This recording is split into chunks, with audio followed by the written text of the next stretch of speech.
warahmatullahi wabarakatuh. Selamat pagi anak-anak, apa kabarnya hari ini? Semoga kita selalu dalam lindungannya. Baik, sebelum pembelajaran dimulai, kita awali dengan berdoa terlebih dahulu. Berdoa dipersilahkan.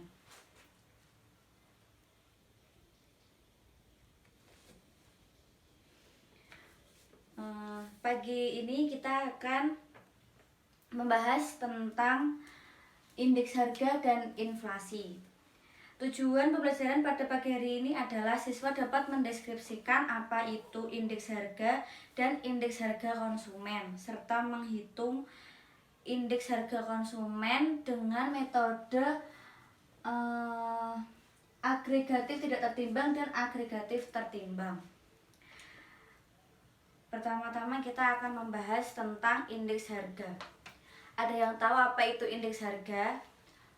Indeks harga merupakan daftar harga sekarang dibandingkan dengan harga sebelumnya menurut persentase untuk mengetahui naik atau turunnya harga suatu barang atau jasa.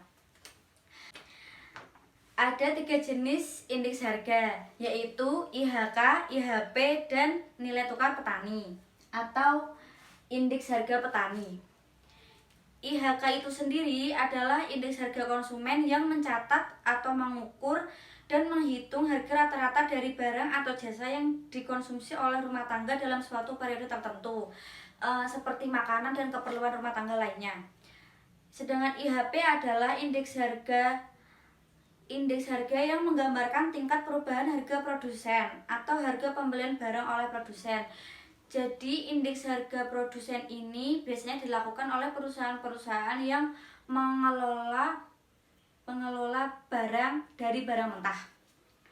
Nilai tukar petani atau indeks harga petani merupakan perbandingan antara indeks harga yang diterima oleh petani dengan indeks harga yang dibayar oleh petani.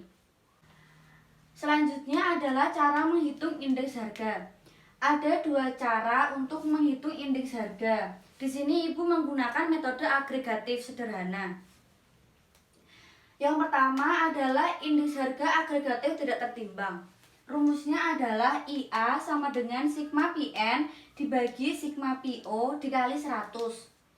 IA adalah indeks harga yang tidak ditimbang. PN adalah harga yang dihitung angka indeksnya. PO adalah harga pada tahun dasar.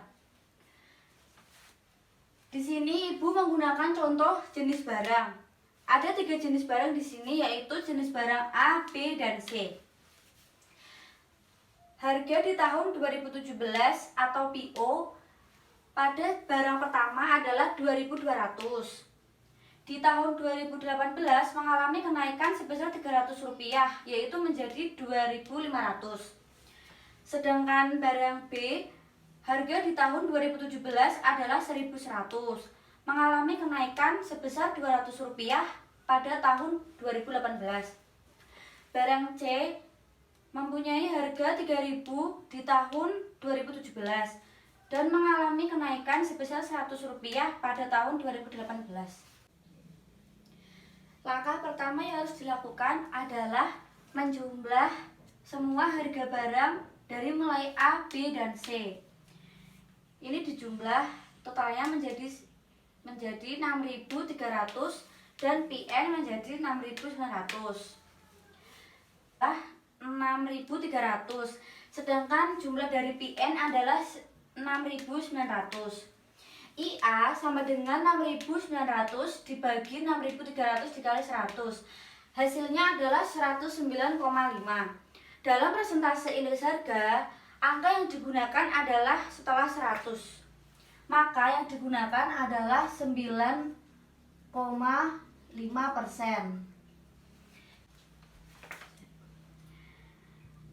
Hasil persentasenya adalah 9,5%.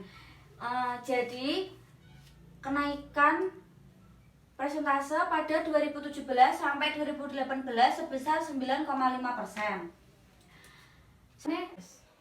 Yang kedua adalah menghitung indeks harga dengan agregatif tertimbang.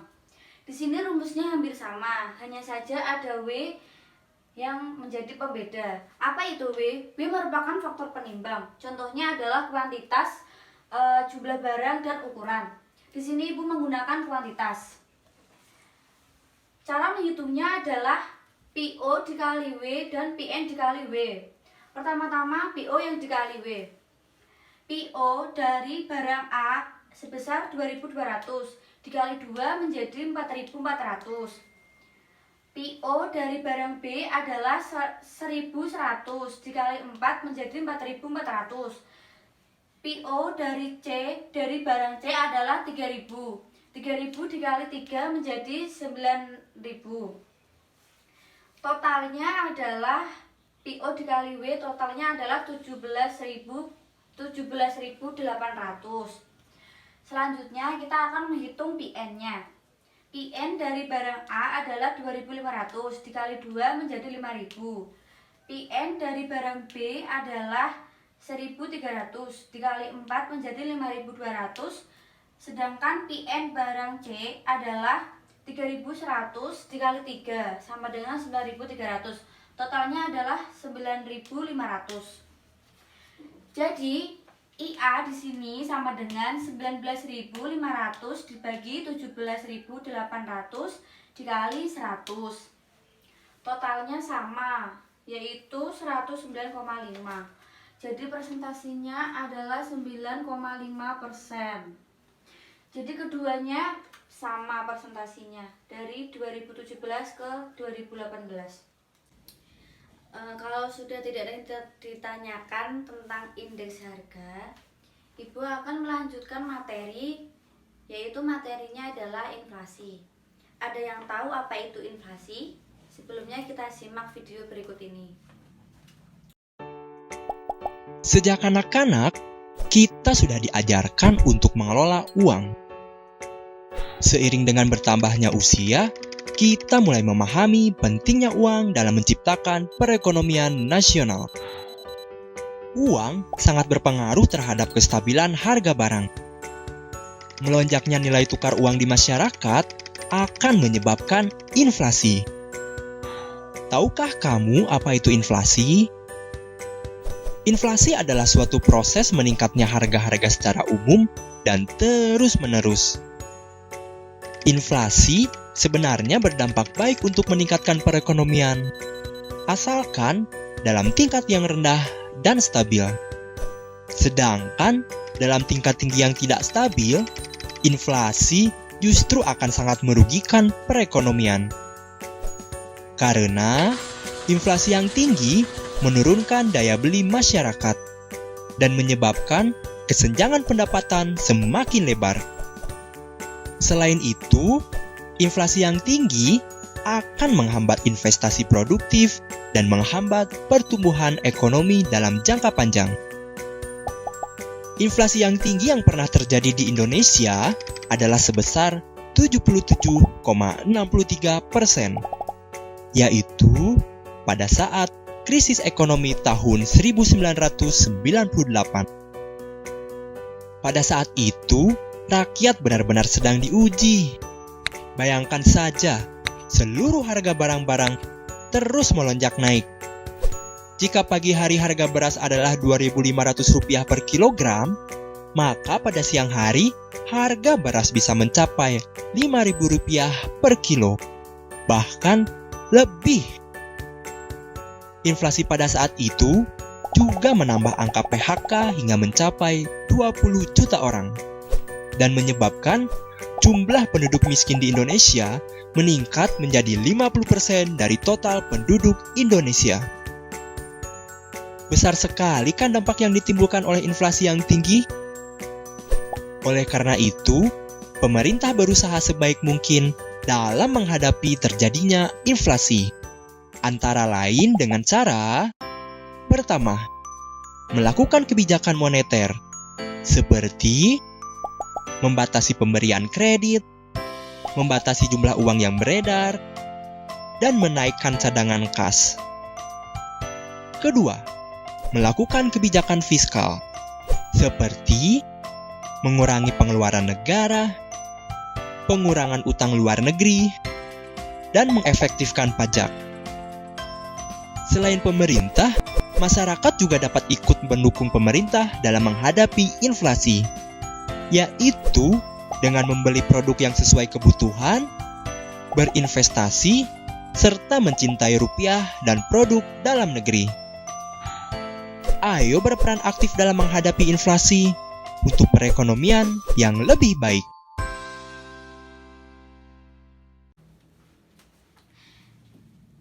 Nah, sudah melihat video yang tadi kan? Ibu akan mengulasnya sedikit lagi. Apa itu inflasi? Inflasi merupakan suatu proses meningkatnya harga-harga secara terus-menerus berkaitan dengan mekanisme pasar yang disebabkan oleh beberapa faktor. Salah satu faktornya adalah konsumsi masyarakat yang terus meningkat per tahunnya. Ada beberapa penyebab inflasi. Di sini Ibu mengambil dua penyebab inflasi, yaitu demand pull inflation dan cost push inflation. Demand pull inflation terjadi ketika permintaan masyarakat terhadap barang atau jasa relatif tinggi dibandingkan pasar untuk menyediakan barang atau jasa tersebut. Contohnya di sini adalah kenaikan barang-barang maupun makanan-makanan ringan menjelang Hari Raya Idul Fitri atau menjelang hari raya lainnya. Yang kedua adalah cost push inflation. Cost push inflation terjadi ketika adanya kenaikan harga pada barang-barang mentah yang diperlukan untuk memproduksi barang dan jasa. Contohnya di sini adalah alkohol. Alkohol mengalami kenaikan yang cukup tinggi pada tahun ini dikarenakan alkohol adalah bahan utama untuk membuat hand sanitizer atau antiseptik. Mengingat Indonesia sedang dilanda wabah COVID-19. Yang ketiga adalah dampak inflasi. Yang pertama, turunnya pendapatan dari masyarakat. Yang kedua adalah ketidakpastian pelaku ekonomi dalam pengambilan keputusan. Ada beberapa cara mengatasi inflasi. Yang pertama adalah kebijakan moneter. Kebijakan moneter itu sendiri terbagi menjadi tiga, yaitu yang pertama adalah membatasi pemberian kredit, yang kedua membatasi jumlah uang yang beredar pada masyarakat, dan yang ketiga adalah menaikkan cadangan kas. Yang kedua adalah kebijakan fiskal. Pada kebijakan fiskal tersebut juga ada tiga cara, yaitu mengurangi pengeluaran negara, mengurangi utang luar negeri, dan mengefektifkan pajak. Selain upaya pemerintah, masyarakat juga dapat membantu mengatasi inflasi. Ada beberapa cara, yaitu membeli produk yang sesuai dengan kebutuhan rumah tangga, melakukan investasi, dan membeli produk dalam negeri. Sekian pembelajaran pada pagi hari ini. Ada yang perlu dipertanyakan?